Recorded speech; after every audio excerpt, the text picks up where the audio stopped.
ഈ പുണ്യപ്പെട്ട അൾത്താരയിൽ എനിക്ക് വരാൻ സാധിച്ചതിന് ഈശോയ്ക്കും അമ്മ മാതാവിനും ഞാൻ 1000 നന്ദി പറയട്ടെ. ഞാൻ അബുദാബിയിലാണ് വർക്ക് ചെയ്യുന്നത്. എൻ്റെ പേര് സിജി. ഞാൻ ഫാമിലി ആയിട്ട് അവിടെയാണ്. ഞാൻ നേഴ്സാണ്. അമ്മ മാതാവായിട്ട് എനിക്ക് ഒരുപാട് അടുപ്പാണ്. ഞങ്ങൾ എപ്പോഴും കൊന്തെത്തിക്കും. പക്ഷേ കൃപാസനത്തെ പറ്റിയിട്ടും അത്ഭുതങ്ങളെ പറ്റിയിട്ടൊന്നും എനിക്ക് അത്ര അറിയില്ലായിരുന്നു. എൻ്റെ രണ്ടാമത്തെ പ്രസവത്തിന് മമ്മി വരുമ്പോഴാണ് ഞാൻ അമ്മ മാതാവിനെ പറ്റിയിട്ട് കൂടുതലായിട്ട് അറിയുന്നത്. അങ്ങനെ കൂടുതലായിട്ട് വിശ്വാസത്തിലേക്ക് ഞാൻ കൂടുതൽ അടുത്തത്. എനിക്ക് ഡെലിവറി പെയിൻ വന്നു. അപ്പം ഞാൻ അഡ്മിറ്റായി. അവിടെ എത്തിയപ്പം ഞാൻ ഫുൾ പെയിനിലായിരുന്നു. പക്ഷേ എൻ്റെ സർവൈക്കൽ ഡയലേഷൻ 3 സെൻറ്റിമീറ്റർ ഉണ്ടായിരുന്നുള്ളൂ. അത് 10 സെൻറ്റിമീറ്റർ ആയാൽ മാത്രമേ എനിക്ക് ഡെലിവറി ചെയ്യാൻ പറ്റുള്ളൂ. അപ്പോൾ മമ്മി എനിക്ക് കാശ് രൂപ എൻ്റെ കയ്യിലേക്ക് എൻ്റെ ഒരു കാശ് രൂപ ഉണ്ടായിരുന്നു. അത് എൻ്റെ കയ്യിലേക്ക് പിടിക്കാൻ പറഞ്ഞു. അങ്ങനെ ഞാൻ കയ്യിൽ അമർത്തി പിടിച്ചു. എൻ്റെ വേദന എത്ര ആയിട്ടും ഞാൻ അത് കാശ് രൂപ എൻ്റെ കയ്യിൽ നിന്ന് ഞാൻ വിട്ടില്ല. അപ്പോഴാണ് നഴ്സ് വന്ന് നോക്കുമ്പം പറയുന്നത് അത് 3 സെൻറ്റിമീറ്ററേ ഉള്ളൂ, അവൾക്ക് എന്തായാലും ഇന്ന് ഡെലിവറി ചെയ്യാൻ പറ്റില്ല, അത് പിറ്റേന്ന് വരെ നമുക്ക് വെയിറ്റ് ചെയ്യേണ്ടി വരും, അത് ഡ്രിപ്പ് ഇട്ടിട്ട് നമുക്ക് വെയിറ്റ് ചെയ്യാമെന്ന് പറഞ്ഞു. ഞാനത് കേട്ടപ്പോൾ എനിക്ക് സഹിക്കാൻ പറ്റില്ലായിരുന്നു. കാരണം അത്രയും പെയിനിൽ ഞാൻ നിൽക്കുകയാണ്. അത് ഞാൻ എങ്ങനെ രാവിലെ വരെ വെയിറ്റ് ചെയ്യുന്നായിരുന്നു. അങ്ങനെ അപ്പോൾ ഞാൻ ആ കാശുരൂപം കൈ പിടിച്ച് പറഞ്ഞു, എൻ്റെ അമ്മ മാതാവേ, എൻ്റെ അടുത്ത കൺട്രാക്ഷനിൽ എനിക്കത് ഫുൾ ഡയലേഷൻ ആക്കി തരണേ, എന്നിട്ട് എനിക്ക് പ്രസവിക്കാൻ പറ്റണേ ആ ഡയലേഷനിൽ എന്ന് പറഞ്ഞു. അപ്പം അങ്ങനെ അടുത്ത കൺട്രാക്ഷൻ വന്നു. ആ കൺട്രാക്ഷനിൽ എനിക്ക് ഫീൽ ചെയ്യാണ്, ഒരു പുഷിങ് ഫീൽ ചെയ്തു. ഞാൻ ഹസ്ബൻഡിനോട് പറഞ്ഞു, വേഗം നേഴ്സിനെ വിളിക്കൂ, എനിക്കിങ്ങനെ ഫീൽ ചെയ്യുന്നുണ്ടെന്ന് പറഞ്ഞു. പക്ഷേ നേഴ്സ് വന്നിട്ട് പറഞ്ഞു, ഇല്ല, അതൊരിക്കലും സാധ്യമാവില്ല, കാരണം ഞാൻ ജസ്റ്റ് മുമ്പ് നോക്കിയിട്ടേ ഉള്ളൂ, മുമ്പത്തെ കൺട്രാക്ഷനിൽ വെറും 3 സെൻറ്റിമീറ്റർ ഉള്ളത്, ഒരു ഒറ്റയടിക്ക് മുഴുവൻ അവൾക്ക് ആവാനുള്ളൊരു ചാൻസും ഇല്ലയെന്ന് പറഞ്ഞു. പക്ഷേ ഹസ്ബൻഡ് നിർബന്ധിച്ച് പറഞ്ഞു, ഒന്ന് നോക്കുക, അവൾ പറയുന്നുണ്ട് നോക്കാനായിട്ടെന്ന് പറഞ്ഞു. അങ്ങനെ നേഴ്സ് വന്ന് നോക്കിയപ്പോൾ നേഴ്സിന് ഭയങ്കര അതിശയമായി, കാരണം എൻ്റെ 9 സെൻറ്റിമീറ്റർ നിൽക്കുകയാണ്. അങ്ങനെ നേഴ്സിനോട് പറഞ്ഞു, ഇപ്പോൾ പുഷയിലെ സിജി, നമ്മൾ ഡെലിവറി റൂമിലേക്ക് പോവുകയാണെന്ന് പറഞ്ഞു. അങ്ങനെ പെട്ടെന്ന് എനിക്ക് ഡെലിവറി ചെയ്യാൻ പറ്റി. അതാണ് എൻ്റെ മാതാവിലേക്ക് എന്നെ അടുപ്പിച്ച എന്നെ ഉണ്ടായ അനുഭവം.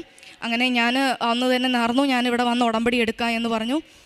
ഞാൻ നേർന്ന് നിൽക്കുകയാണ്. പക്ഷേ എനിക്ക് ലീവ് കിട്ടിയില്ല ഇങ്ങോട്ട് വരാൻ. അങ്ങനെ ഇരിക്കുമ്പോഴാണ് എനിക്ക് പെട്ടെന്ന് എൻ്റെ ഹോസ്പിറ്റലിൽ ടെർമിനേഷൻ വരുന്നത്. കുറേ പേർക്ക് ജോലി നഷ്ടമായി, അതിൽ ഒന്ന് ഞാനായിരുന്നു. എൻ്റെ ജോലി നഷ്ടമായപ്പോൾ എന്ത് ചെയ്യണമെന്ന് എനിക്കറിയുന്നില്ല. മക്കളെ നാട്ടിലേക്ക് വിടാൻ എനിക്ക് പറ്റില്ലായിരുന്നു. മക്കളെ വിട്ട് നിൽക്കാൻ എന്നെ കൊണ്ട് പറ്റില്ലായിരുന്നു. ഞാൻ എന്ത് ചെയ്യുമെന്ന് വിചാരിച്ചു. എൻ്റെ ഹസ്ബൻഡിൻ്റെ ജോലിയുണ്ട്, എന്തായാലും ഞങ്ങൾക്ക് അവിടെ നിൽക്കാൻ പറ്റില്ല. ഞാൻ 2 മാസം ഞങ്ങൾക്ക് അവധി തന്നു. ഞാൻ ആരാധനയുണ്ടായിരുന്നു, 24 hours ആരാധന ഞങ്ങൾക്ക് പള്ളിയിൽ വെക്കും. ഓഫിൻ്റെ അന്ന് ഞാൻ രാവിലെ പോയി മുട്ടുകുത്തി ഉറക്കനെ കരഞ്ഞ് പ്രാർത്ഥിച്ചു, എനിക്ക് ജോലി എനിക്ക് കിട്ടണം, എനിക്ക് നാട്ടിൽ പോകാനോ എൻ്റെ മക്കളെ എനിക്ക് വിട്ടു നിൽക്കാനോ പറ്റില്ല എന്ന് പറഞ്ഞു. അങ്ങനെ എനിക്ക് രണ്ടാഴ്ച കഴിഞ്ഞപ്പോൾ തന്നെ പിന്നെ ഞാൻ കേൾക്കുകയാണ്, ആ ഹോസ്പിറ്റലിലേക്ക് എന്നെ തിരിച്ചു വിളിക്കുകയാണ്, ഞങ്ങൾക്ക് സ്റ്റാഫിനെ വേണമെന്ന് പറഞ്ഞിട്ട്. പക്ഷേ എനിക്ക് മാനസികമായിട്ട് വളരെ ഡൗൺ ആയിപ്പോയി ഞാൻ. കാരണം എന്നെ പിരിച്ചുവിട്ട ഹോസ്പിറ്റലിൽ എനിക്ക് വർക്ക് ചെയ്യാൻ ഭയങ്കര ബുദ്ധിമുട്ട് തോന്നി. അങ്ങനെ ഞാൻ ഒരുപാട് മാതാവിനോട് പ്രാർത്ഥിച്ചു. അപ്പോഴാണ് ഞങ്ങൾ അറിയുന്നത് അബുദാബി സിവിൽ ഡിഫൻസിൻ്റെ ഒരു ഇൻ്റർവ്യൂ നടക്കുന്നുണ്ട്. അത് പ്രീ ഹോസ്പിറ്റൽ സെറ്റിങ്സിലുള്ളവർക്കാണ് അതിന് കൂടുതൽ പ്രയോറിറ്റി. ഞാൻ ഹോസ്പിറ്റൽ നേഴ്സാണ്. അപ്പോൾ അത് ഞാൻ എന്ത് ചെയ്യുമെന്ന് എനിക്ക് അറിയുന്നുണ്ടായിരുന്നില്ല. പക്ഷേ എൻ്റെ കൂടെയുള്ള ഫ്രണ്ട് പറഞ്ഞു, നമുക്കൊന്ന് പോയി നോക്കാം. അവിടെ എത്തിയപ്പോൾ ഒരു മുട്ടുസൂചി ഇടാൻ പോലും ഇല്ലാത്ത അത്രമാത്രം ആളുകളായിരുന്നു ഇൻ്റർവ്യൂവിന് വന്നത്. എന്നാലും ഞാൻ മാതാവിൻ്റെ കാശുരൂപ ഉപ്പും ആയിട്ടാണ് ഞാൻ പോയത്. അവിടെ എത്തി ഇൻ്റർവ്യൂവിനെടുത്ത് ഓരോ 20 പേരാണ് എക്സാമിനെടുത്തത്. അതിൽ 20 പേരിൽ 2 പേര് മാത്രമാണ് പാസ്സായത്. അതിലൊരാൾ ഞാൻ. അതെനിക്ക് ഭയങ്കര അതിശയമായിരുന്നു. കറക്റ്റ് പാസ്സായിട്ട് എനിക്ക് അമ്മ പാസ്സാക്കി തന്നു. അതിലുള്ള ക്വസ്റ്റ്യൻസ് ഒന്നും എനിക്ക് അറിയാത്തതായിരുന്നു. ഞാൻ എന്താ ചെയ്യേണ്ടതെന്ന് എനിക്കറിയുന്നില്ല. നമുക്ക് ICU ആണ് ഞാൻ വർക്ക് ചെയ്യുന്നത്. പക്ഷേ ഇതെന്ന് പറയുന്നത് ഹോസ്പിറ്റലിൻ്റെ പുറത്ത് വർക്ക് ചെയ്യുന്നവർക്കാണ്. പക്ഷേ ഇത് സിവിൽ ഡിഫൻസ് ആയതുകൊണ്ട് നമുക്ക് നല്ലൊരു പാക്കേജാണ് കിട്ടിയാൽ. അങ്ങനെ ഞാൻ പ്രാർത്ഥിച്ചു, അതിലെനിക്ക് പാസ്സായി. പിന്നെ ഒരുപാട് കടമ്പകളുണ്ടായിരുന്നു, മെഡിക്കൽ ടെസ്റ്റ്, ഫിസിക്കൽ ടെസ്റ്റ്. അതിൽ എനിക്ക് ഹൈറ്റിൻ്റെ ഒരു ഇഷ്യൂ ഉണ്ടായിരുന്നു. എനിക്കറിയാം ഇത്ര ഹൈറ്റ് വേണം എന്നുള്ളത്. എനിക്ക് അത്രയും ഹൈറ്റ് ഉണ്ടായിരുന്നില്ല. ഹൈറ്റ് നമുക്ക് ഒരിക്കലും കോംപ്രമൈസ് ചെയ്യാൻ പറ്റില്ല. വെയിറ്റ് നമുക്ക് എന്തെങ്കിലും അഡ്ജസ്റ്റ് ചെയ്യാം. പക്ഷേ ഹൈറ്റിൽ ഞാൻ എന്ത് ചെയ്യുമെന്ന് വിചാരിച്ചു. പക്ഷേ ഞാൻ പ്രാർത്ഥിച്ചു. ഞാൻ അവിടെ എത്തി മെഡിക്കൽ ടെസ്റ്റ് നോക്കിയപ്പം എത്രയാണോ ഹൈറ്റ് വേണ്ട ആ ഹൈറ്റ് ഞാൻ മുമ്പിൽ കാണുകയാണ്. എൻ്റെ ഹൈറ്റ് എല്ലാം ചേഞ്ച് ആവുന്നത്. അങ്ങനെ ഞാൻ ഒരുപാട് സ്റ്റേജുകളിലൂടെ കടന്ന് ഞാനിന്നത് ജോയിൻ ചെയ്തു.